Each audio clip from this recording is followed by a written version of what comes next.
B K Hariprasad ಸಾಹೇಬ್ರವರು ಪ್ರಸ್ತಾಪವನ್ನ ಮಾಡಿದರು ವಿಧಾನ ಪರಿಷತ್ನಲ್ಲಿ.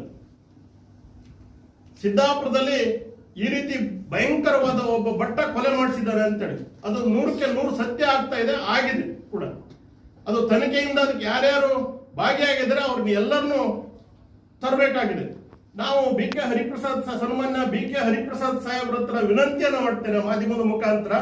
ಸ್ವಾಮಿ, ತಮ್ಮದೇ ಸರ್ಕಾರ ಬಂದಿದೆ, ತಾವೇ ಇದ್ದೀರಿ, ತಮ್ಮ ಮಂತ್ರಿಗಳೇ ಇದ್ದಾರೆ, ತಮ್ಮ ಶಾಸಕರು ಇಲ್ಲಿದ್ದಾರೆ, ತಮ್ಮ ಸರ್ಕಾರ ರಾಜ್ಯದಲ್ಲಿದೆ. ಕಾನೂನು ಸುವ್ಯವಸ್ಥೆ ಯಾಕೆ ಹದಗೆಡ್ತಾ ಇದೆ? ಮೊದಲೇ ಯಾಕೆ ಹದಗೆಡ್ತಾ ಇರಲಿಲ್ಲ? 25-30 ವರ್ಷದಿಂದ ಒಂದು ಇಂಥ ಪ್ರಕರಣ ಆಗಿರಲಿಲ್ಲ.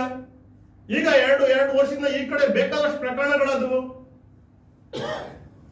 ಪೊಲೀಸ್ ಇಲಾಖೆ ಏನ್ ಮಾಡ್ತಾ ಇದೆ?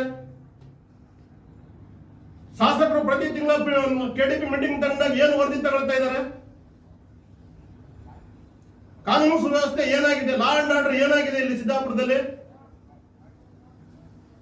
ಇದು ಜನರಿಗಿರುವಂತ ಆತಂಕ.